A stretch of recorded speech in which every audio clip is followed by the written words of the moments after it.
اگر ان کو دھر لیا جاتا ہے، اگر ان کو اٹھا لیا جاتا ہے تو پھر پلان ڈی پر عمل شروع ہوگا، یعنی اسی مہینے میں ہی پی ٹی آئی انتخابات سے باضابطہ طور پر بائیکاٹ کا اعلان کر دے گی۔ گزشتہ روز نامور صحافی تجزیہ نگار مظہر عباس سے بات ہو رہی تھی، اور اس چیز کا میں خود بھی قائل ہوں کہ پی ٹی آئی کو ہر حالت میں الیکشن پروسیس میں رہنا چاہیے، پی ٹی آئی کو باہر نہیں نکلنا چاہیے، اپنا ووٹ کسی اور کی گود میں نہیں ڈالنا چاہیے۔ لیکن اگر پی ٹی آئی ایسا فیصلہ کرتی ہے تو پھر پی ٹی آئی کو اس کے کانسیکوینسز بھگتنے پڑیں گے کہ آپ ایک الیکشن پروسیس سے آپ باہر ہو جاتے ہیں، ایک الیکٹورل پروسیس سے باہر ہو جاتے ہیں تو اس کے کانسیکوینسز پی ٹی آئی کو فیس کرنے پڑیں گے۔ اب ناظرین میں آپ کو بتاتا ہوں کہ آج سیفر کیس کی جب سماعت ہوئی تو حسب روایت عمران خان کے وکلاء عدالت سے شارٹ ہو گئے، عدالت میں تھے ہی نہیں۔ اپنے جمعرات کو وکلاء نہیں تھے، جس پر جو اس کیس کی سماعت کر رہے ہیں جج ابو الحسن ذوالقرنین، میرے خیال میں یہی نام ہے، انہوں نے آرڈر پاس کیا اور فوراً ای میل گئی اٹارنی جنرل کو، اٹارنی جنرل نے اسٹیٹ کونسل مقرر کر دیے، شاہ محمود قریشی کے لیے بھی، عمران خان کے لیے بھی، اور گزشتہ روز اس کا آرڈر آیا۔ آج جب کیس کی سماعت ہوئی تو بھی حسب روایت عمران خان کے وکلاء غیر حاضر تھے۔ جب اسٹیٹ کونسل، میرے خیال میں عبد الرحمان صاحب نام ہے ان کا، جب انہوں نے فائل ہاتھ میں لیا تو شاہ محمود قریشی صاحب برہم ہو گئے۔ نہ صرف وہ برہم ہوئے بلکہ انہوں نے جو اپنا اسٹیٹ کونسل تھے، جو شاہ محمود قریشی اور عمران خان کے حق میں کیس لڑنے آئے ہیں، وہ جرح کرنے آئے ہیں، کیونکہ یہ کیوں کیا جا رہا ہے یہ میں آپ کو بتاتا ہوں۔ جلدی میں اسٹیٹ کونسل کا مقرر ہو جانا، اسٹیٹ کونسل کا جواب آ جانا، اسٹیٹ کونسل مقرر ہو جانا، اسٹیٹ کونسل کا عدالت میں پہنچ جانا، یہ بہت بڑا حیران کن ہے، یہ سوالیہ نشان ہے۔ اس کیس پر جس کیس میں سزائے موت کی دفعات لگی ہوئی ہیں، جس کیس میں مطلب آرٹیکل 6 کی طرف بھی جا سکتا ہے یہ کیس، تو اس کیس میں اس طرح کی عدالت کی چال بازیاں اور برق رفتاریاں یہ کچھ اور بتا رہی ہیں۔ تو بہرحال جب وہ اسٹیٹ کونسل نے فائل اٹھایا تو شاہ محمود قریشی غصے میں آ گئے، برہم ہوئے، انہوں نے ان سے فائل چھین لیا، فائل چھین کر دیوار میں پٹخ مارا، اور وہ جو فائل تھا وہ جج کے قریب سے ہوتا ہوا جا کے دیوار میں لگا، جس پر جج برہم ہوئے تو پھر عمران خان بھی برہم ہو گئے۔ عدالت میں ایک ایسا ماحول ہو گیا کہ جس کو ہم کوئی اچھا ماحول نہیں کہتے، کیونکہ جو اکیوزڈ ہیں ان کو یہ حق حاصل ہے اپنے دفاع کا، کہ یہ معمولی دفعات نہیں ہے۔ اب آفیشل سیکرٹ ایکٹ کے تحت جو دفعات شامل کی گئی ہیں یہ کوئی مذاق نہیں ہے، اس میں آپ جو اپنا اکیوز پرسنز ہیں ان سے آپ جو ہے وہ اپنا حق نہیں چھین سکتے۔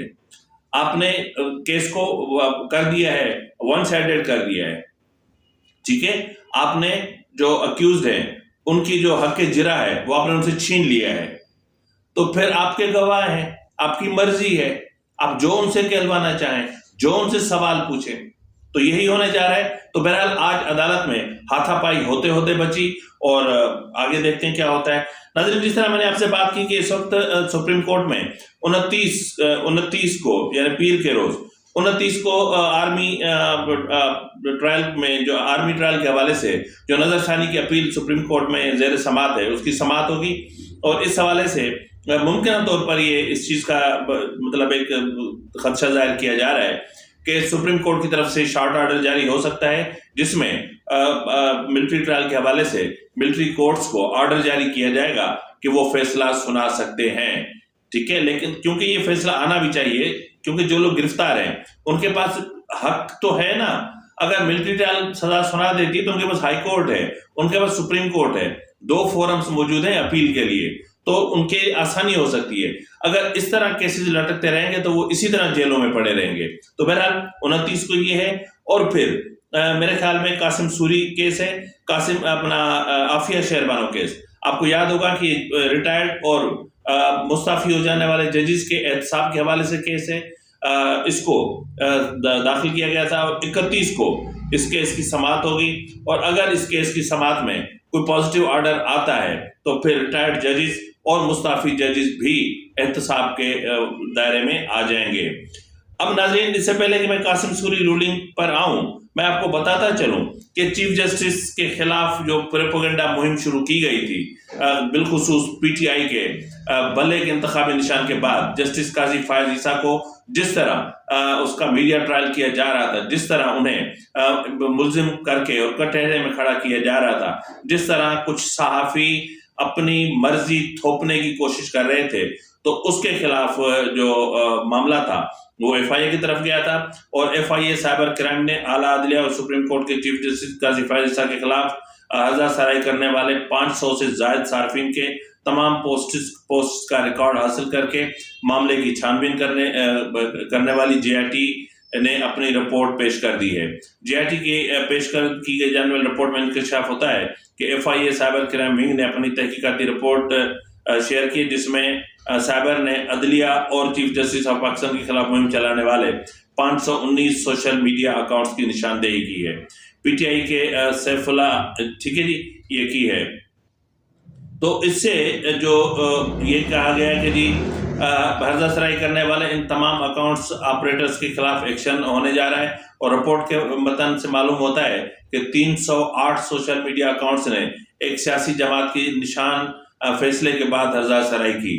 211 سوشل میڈیا اکاؤنٹس نے گزشتہ کئی ماہ عدلیہ مخالف مہم چلا رکھی ہے۔ ایک سیاسی جماعت کے 27 آفیشیل اکاؤنٹ سے عدلیہ مخالف مہم چلی، اور ایک سیاسی جماعت کے 47 رہنماؤں نے سوشل میڈیا منظم عدلیہ مہم پوسٹ کی، اور ایک سیاسی جماعت کے 57 ٹکٹ ہولڈرز نے سوشل میڈیا پر عدلیہ کی ہرزہ سرائی کی۔ ایک سیاسی جماعت کے 103 سپورٹرز نے اور یوٹیوبرز اور ویلاگرز نے عدلیہ مخالف مہم چلائی، اور رپورٹ میں چند صحافی، ٹی وی اینکرز، مشہور یوٹیوبرز اور سوشل میڈیا ایکٹیوسٹ کے مواد کو بھی شامل کیا گیا ہے۔ رپورٹ میں بتایا گیا کہ 187 صارفین، جن میں کچھ صارفین اور انفلوئنسرز نے اندرون اور بیرون ملک سے عدلیہ مخالف مہم میں حصہ لیا۔ تقریباً 309 ٹویٹر اکاؤنٹس عدلیہ اور چیف جسٹس آف پاکستان مخالف مہم چلا رہے ہیں۔ 115 یوٹیوبرز، ٹک ٹاکرز اور فیس بک اکاؤنٹ چلانے والے صارفین نے مہم چلائی۔ اب یہ کہہ رہے ہیں کہ 27 اکاؤنٹس نے ایک سیاسی جماعت کا جھنڈا لگا کر مہم چلائی، 27 اکاؤنٹس نے بیرون ملک سے پروپیگنڈا کر رہے ہیں، 97 سوشل میڈیا اکاؤنٹس کی شناخت ہو چکی ہے۔ اس اکاؤنٹس کی شناخت نہیں ہوئی یا وہ جعلی اکاؤنٹس ہیں۔ اب ناظرین اس میں یہ بھی پتہ چلا ہے کہ 115 انکوائریاں ایف آئی اے نے 115 انکوائریاں باضابطہ طور پر رجسٹر کر لی ہیں۔ ایف آئی اے نے غلط معلومات پھیلانے والے 65 افراد کو نوٹسز بھی بھیج دیے ہیں۔ ایف آئی اے کے نوٹس سے متعلق سماعت 30 اور 31 جنوری کو مقرر کی گئی ہے۔ اب اس سوشل میڈیا کے 47 شخصیات کو بھی نوٹسز جاری کیے گئے ہیں۔ اب ناظرین جن میں سرکردہ جو صحافی ہیں ان میں سرل المیڈا، شاہین صاحبائی، اقرار الحسن، اسد علی طور، متی اللہ جان، صدیق جان، جبران ناصر اور ملیحہ ہاشمی سمیت متعدد صحافی ان کو ایف آئی اے نے طلب کیا ہے۔ یہ ناظرین سائفر اپنا چیف جسٹس کے خلاف ایک جارحانہ طرز صحافت تھا، جارحانہ انداز میں، اور عدالت کو بالکل انہوں نے اپنے سر پہ اٹھایا ہوا تھا، اور شاید میرے خیال میں یہ عدالت سے اپنی مرضی کا کچھ کہلوانا چاہ رہے تھے۔ تو یہ کون نہیں جانتا کہ اس وقت جب یہ پی ٹی آئی کا انتخابی نشان کے حوالے سے پٹیشن زیر سماعت تھی تو یہ بھی وہیں پر تھے۔ عدالت نے کیا غلط کیا تھا؟ عدالت ان سے کہا تھا کہ ہمیں دستاویزات دو، ہمیں ریکارڈ دو، ہمیں کاغذات دو، ہمیں کچھ تو دو، کچھ بھی نہیں ہے، اور الیکشن ہو گئے۔ تو بہرحال جو ہونا تھا وہ ہو گیا، اور اب ان صحافیوں کو نوٹسز جاری ہو چکے ہیں۔ ایک نوٹس اسد علی طور صاحب کا آپ کی اسکرین پر موجود ہے، آپ دیکھ سکتے ہیں۔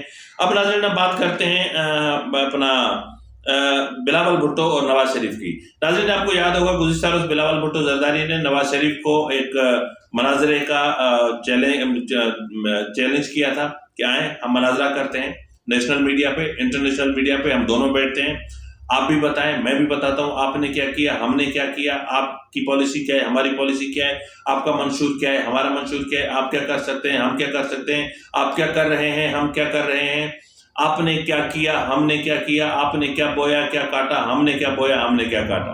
یہ تمام چیزیں ہیں جو ہونی چاہیے۔ ناظرین یہ جو صحت مند ڈیبیٹ کے لیے، ہیلدی ڈیبیٹ کے لیے، یا مطلب ایک انتخابات کے ماحول کو ایک بہتر انداز میں ایک مطلب اس انداز میں کہ سیاستدان ایک دوسرے کے بارے میں کن جذبات کا خیال، پبلک گیدرنگس میں آ کے یہ کہنا بہت آسان ہے، لیکن آمنے سامنے بیٹھ کر بات کرنا، اپنی پالیسیز بتانا، اپنے کارنامے بتانا، وہ کیا کر سکتے ہیں یہ بتانا، اپنے منشور کو بتانا، یہ بہت اہم ہوتا ہے۔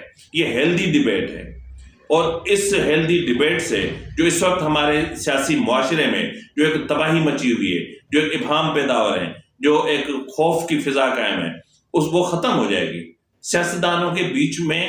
اچھا، دوسری بات یہ بھی ہے کہ اسے عوام کو بھی پتا چلے گا کہ ان کے ذہنوں میں کیا ہے، یہ کیا چاہتے ہیں۔ عوام کو ڈیسائیڈ کرنے میں آسانی ہوگی کہ مطلب ہم کس کو ووٹ دیں۔ ان کو ووٹ دیں جو جلسوں میں کھڑے ہو کر زیادہ گالیاں دے سکتے ہیں، ان کو ووٹ دیں جو ڈائس پر کھڑے ہو کر سب سے زیادہ جھوٹ بولتے ہیں، ان کو ووٹ دیں جو ہر انتخابات میں عوام کو سبز باغ دکھا کر جھوٹے وعدے کر کے اور پھر گم ہو جاتے ہیں۔ کس کو ووٹ دیں؟ تو یہ ہیلدی ڈیبیٹ ہونا بہت ضروری ہے، اور میرے خیال میں کہ نواز شریف کو یہ آفر ایکسیپٹ کر لینی چاہیے، اور نواز شریف اور بلاول بھٹو زرداری کو سامنے بیٹھ جانا چاہیے، جس طرح سپریم کورٹ نے اپنے جو پروسیڈنگز ہیں ان کو جس طرح لائیو دکھانا شروع کر دیا ہے، اس سے یہ ایک چیز ظاہر ہو رہی ہے۔ ہمیں پتہ چل رہا ہے کہ جن کو ہم بہت بڑے آئینی قانونی امور کے ماہرین سمجھ کر اور ٹی وی چینلز پر بٹھا دیا کرتے تھے، ان کی اصل میں حیثیت کیا ہے، یہ بہت ضروری ہے۔ اب سب پتہ چل رہا ہے کہ کون کس طرح اپنا کیس پلیڈ کر رہا ہے۔ اب سپریم کورٹ کے اندر کچھ آ کے کہتے تھے اور باہر ڈائس پر کھڑے ہو کے اب کچھ کہتے تھے، یہاں سے یہ ختم ہوگا۔ ناظرین، اب ہم بات کر لیتے ہیں قاسم سوری رولنگ کیس کے حوالے سے۔ ناظرین، یہ کیس نو ڈاؤٹ آرٹیکل 6 کی طرف جا رہا ہے، اور یہ کیس کس طرح تھا؟ میرے خیال میں آپ کو اس کے حوالے سے ایک ویڈیو پیکیج دکھا دیتا ہوں کہ اس میں آپ کو اندازہ ہوگا کہ جب رولنگ دی تھی ڈپٹی اسپیکر قومی اسمبلی نے، تو اس وقت اس سے پہلے چھوٹا سا کلپ ہے کہ فواد چودھری جو اس وقت وزیر قانون تھے، انہوں نے کس طرح کی ریزولوشن پیش کی تھی، کس طرح وقفہ سوالات کو جو ہے وہ ختم کیا گیا تھا، اور کس طرح اس معاملے کو لایا گیا تھا، کس طرح رولنگ آئی تھی، اور کس طرح اسد کے سر مستعفی ہوئے تھے، اور پھر بلاول بھٹو زرداری نے ان کو کس طرح کے کانسیکوینسز کا سامنا کرنے کے لیے کہا تھا، اور پھر فواد چودھری نے سپریم کورٹ پر کس طرح کے الزامات عائد کیے تھے۔ یہ چھوٹا سا ایک میں نے پیکیج بنایا، ذرا دیکھ لیں۔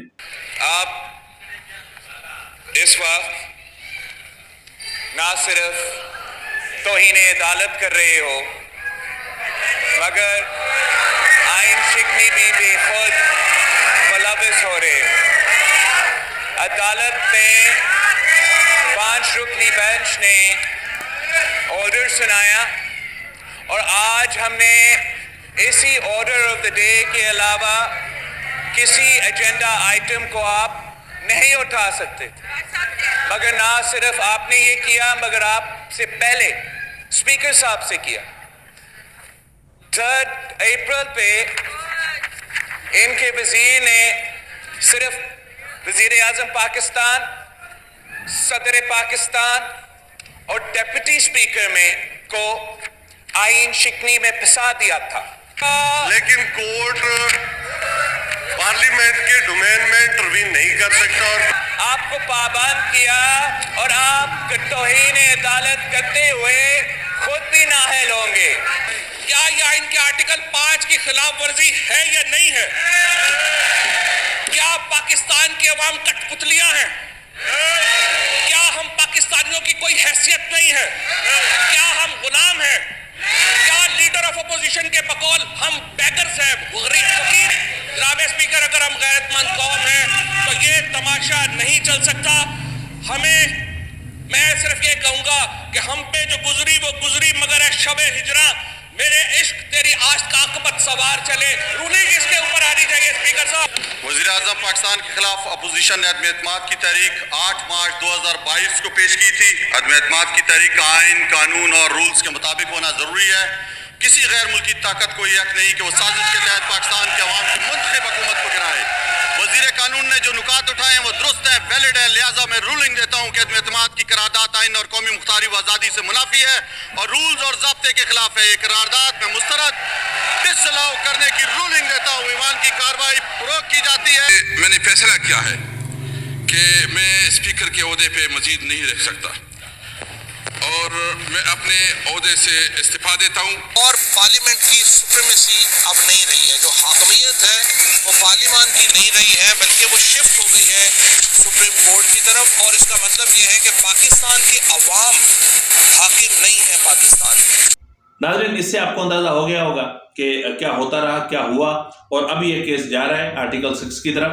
اور جب یہ کیس کی سماعت ہو رہی تھی تو اس کا عندیہ اس وقت بھی دیا گیا تھا، اور وہی چیز بلاول بھٹو زرداری نے بھی پارلیمنٹ میں کھڑے ہو کر دہرائی کہ ڈپٹی اسپیکر سے بھی کہا کہ آپ سب کو پھنسا رہے ہیں، سب آئین شکنی میں پھنس رہے ہیں.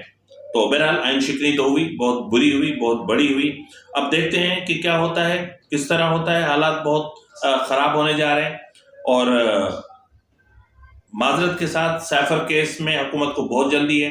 حکومت کوئی فیصلہ نہیں کر پا رہی، ریاست کوئی فیصلہ نہیں کر پا رہی ابھی تک کہ عمران خان کو کب سزا دینی ہے، الیکشن کے بعد دینی ہے، الیکشن سے پہلے دینی ہے. اب یہ فیصلہ، سزا کا فیصلہ بھی، فیصلے کا تعین بھی کل کے پبلک گیدرنگ سے ہوگا. اگر کل پی ٹی آئی بہت زیادہ تعداد میں اپنے لوگوں کو نکالنے میں کامیاب ہوئی اور اپنے ان کے تمام امیدوار سڑکوں پر آئے تو بلا شبہ حکومت عمران خان کو شاید انتخابات کے بعد کوئی فیصلہ سنائے. اور اگر کل عوام نہیں نکلتے، اگر کل ان کے امیدوار میدان میں نہیں آتے تو پھر حکومت جو ہے، ریاست جو ہے، وہ انتخابات سے پہلے ہی عمران خان کا فیصلہ سنا دے گی. تو بہرحال دیکھتے ہیں، کل پی ٹی آئی کا انتہائی اہم دن ہے اور کل پی ٹی آئی کی تقدیر کا فیصلہ بھی ہوگا. تو دیکھتے ہیں کہ کل کیا ہوتا ہے. فی الوقت کے لیے اتنا ہی، ملتے ہیں اگلے پروگرام میں. تب تک اجازت دیجیے. فی امان اللہ.